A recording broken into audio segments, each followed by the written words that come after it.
Bienvenidos a otro video. Espero que se encuentren bien, que la gracia del Señor Jesucristo esté con cada uno de ustedes. Y hoy le traemos un tema interesante, siguiendo la temática del video que subimos ayer, que te invito a que veas, que hablaba sobre el injusto juicio que se le hizo a Jesús. Y esta vez queremos ver el tema de cómo fue el sufrimiento de Jesús en la cruz. Sabemos que Jesús sufrió mucho en su crucifixión, pero muchos ignoramos qué fue lo que realmente pasó en aquella crucifixión que sufrió el Señor. Hay muchos hablan del amor, pero no quieren hablar del precio de ese amor. Debemos entender que la cruz no fue un símbolo bonito, fue un instrumento de ejecución. Esa no fue una escena tranquila, fue una ejecución pública, brutal y diseñada para humillar al Señor. Y si tú no entiendes lo que realmente pasó allí, déjame decirte que nunca vas a valorar lo que Cristo hizo a favor tuyo. Este evento se le conoce como la flagelación, era el castigo del Imperio Romano. Antes de que Jesús fuese a la cruz, vino algo devastador, que es la flagelación romana. El instrumento se llamaba flagrum. Era un látigo compuesto por un mango de madera bastante firme, varias correas de cuero, y en las puntas tenía bolas de metal, y después de esas bolas de metal, este armamento tenía fragmentos de huesos afilados. No era un látigo común y corriente, no era un látigo simplemente para castigar, era un látigo para destruir. Cada golpe tenía un propósito. Esas bolas de metal producían una contusión profunda en los huesos y dentro de los músculos. Los huesos se incrustaban en la piel. Los huesos del flagrum se incrustaban en la piel. Y al retirar el látigo, desgarraban el tejido. No era solo un dolor externo, era ruptura de piel, exposición de músculos y daños en tejidos bastante profundos. Y bien lo describía Isaías hace 700 años antes de este evento, en Isaías 52:14, dice: su apariencia fue desfigurada. De manera que Jesús no solo sangraba, su cuerpo estaba entrando en un estado de shock. Y esto es clave para entender lo que pasó, porque después de la flagelación, la pérdida de sangre severa que tuvo el Señor fue brutal. Se dice que en un informe forense, su presión arterial era bajísima después de la flagelación. Y su debilidad era extrema. Esto se conoce como shock hipovolémico, tal como lo dice este informe forense. Y estos síntomas que Jesús pudo sentir en el momento, muy probablemente, mareos, desmayos y sed intensa. Y esto es clave de entender, Por eso que Jesús dijo en la cruz, en Juan 19:28, que él tenía sed. No era una frase simbólica, como muchos han querido ver, las frases de la cruz. Esto era una necesidad de su cuerpo y una realidad fisiológica en ese momento de extremidad que él estaba pasando. Luego viene el camino al Gólgota, ya con el cuerpo bastante colapsado. Después el Señor de ser azotado, le ponen sobre sus hombros un madero. A saber cuánto pesaba ese madero. Imagínense, ya con el cuerpo totalmente destruido, le ponen peso encima. Un peso que un hombre sano ya debería de tener dificultad para cargar. Pero Jesús ya estaba debilitado. ya había perdido cualquier cantidad de sangre.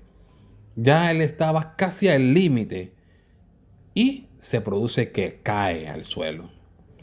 No fue porque él era débil, sino porque su cuerpo humanamente ya estaba completamente agotado. Llegan al lugar, al Gólgota, y esto que vamos a ver son los puntos de dolor intenso, que es la crucifixión de Jesús. Los romanos usaban clavos de hierro gruesos y largos. No eran clavitos pequeños, eran suficientemente para sostener todo el peso del cuerpo de una persona adulta.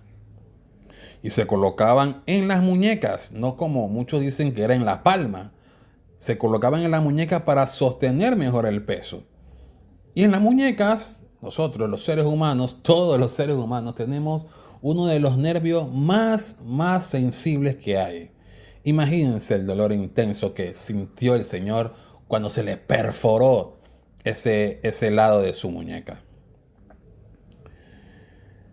Esto no solo lo inmovilizaba, aparte que también le clavaron los pies.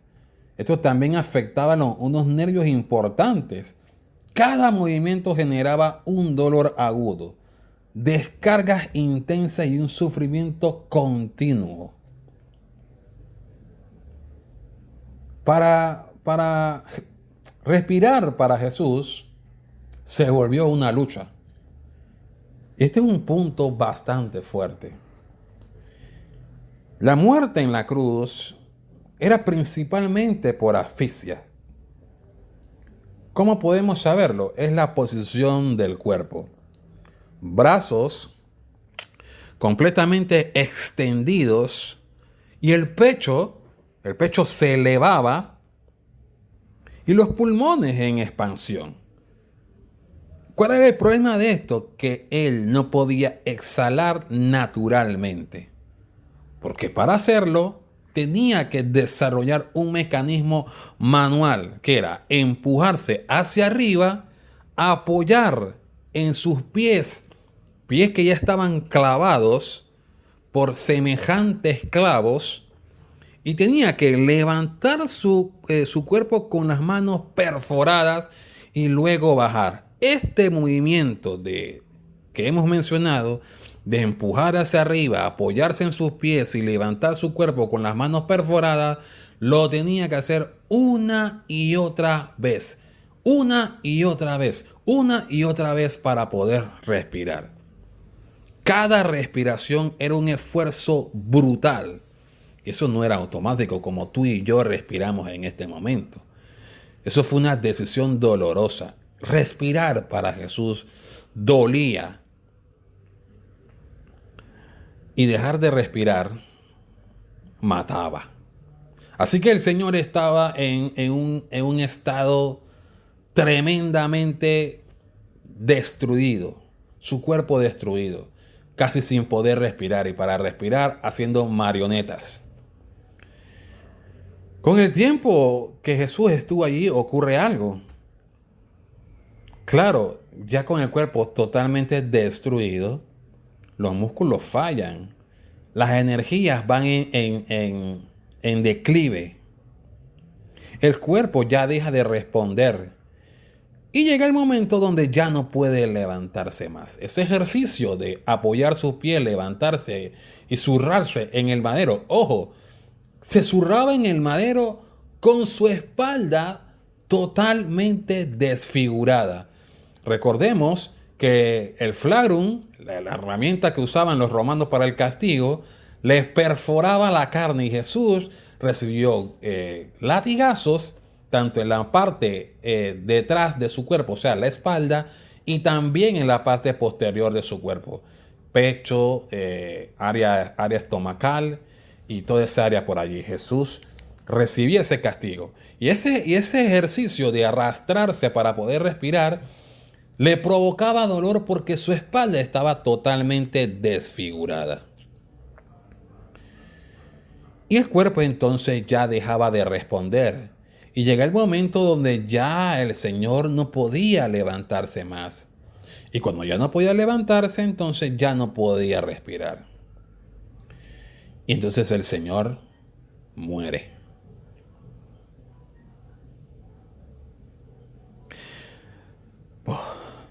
Wow. Para asegurarse que Jesús había muerto, porque muchos dicen, no, es que se desmayó en la cruz. Los soldados romanos, para asegurarse, un soldado usó una lanza, pero esta no era cualquier arma. Era una lanza romana diseñada para penetrar profundamente. Entra por el costado y ocurre algo impresionante. Lo que sale es sangre y agua. ¿Qué indica esto? Acumulación de líquidos internos. Que el colapso del sistema del cuerpo del Señor ya era total. ¿Qué significa esto? Señal clara de que había muerto. Los soldados eran expertos en matar. Y aquí se cae el argumento para aquellos que dicen que no es que se desmayó en la cruz y tal. Mira, estos soldados eran expertos en matar. Ellos no improvisaban. El Imperio Romano tenía un sistema claro. Si un soldado fallaba en la ejecución, pagaba por su propia vida. Así que ellos sabían cuando alguien todavía estaba vivo y sabían perfectamente cuando alguien ya había muerto. Y Jesús no sobrevivió a tan brutal castigo. Jesús murió completamente. Ahora, ¿por qué todo esto era necesario? Porque el pecado, amigo, el pecado no es ligero. El pecado tiene un costo. Y ese costo fue pagado por Cristo. Y puedes buscar en tu Biblia, en el libro de Isaías, en el verso 53:5, dice, mas él herido fue por nuestras rebeliones. ¿Qué rebeliones? Nuestro pecado. El Señor atravesó todo ese dolor que acabamos de describir para salvarnos del pecado, para salvarnos de la ira de Dios, para que nosotros no tengamos un desenlace tremendo. Dios descargó toda su ira en su propio Hijo. Y el Señor lo hizo por puro amor. Jesús no fingió. Jesús tampoco se desmayó, por favor. Él no escapó, Él murió allí. Y murió allí, sí, por amor. No puedes escuchar esto, amigo, y seguir siendo igual. No puedes escuchar esto y cada año celebrar Semana Santa. Hoy reflexiono, un día de reflexión. ¡Ay, sí! No puedes escuchar esto y seguir siendo la misma persona. No puedes ver la cruz y seguir jugando con el pecado. Mira, la cruz no era la decoración, no es una decoración que le ponen florecita. No, la cruz era el acto más de humillación que podía pasar una persona. La cruz debe ser mirada entonces como una confrontación a tu vida por lo que pasó el Señor. Hoy Jesús ya no está en esa cruz porque el Señor resucitó, pero la cruz sigue hablándote. La cruz te dice que esto es lo que hice por ti. Entonces, ¿cómo responderás tú a esto? La flagelación fue real. Los látigos fueron reales. Los clavos fueron reales. El sufrimiento fue real y la muerte real. Y por eso tu salvación también puede ser real. Lo dejamos aquí. Un saludo a todos y que Dios le bendiga.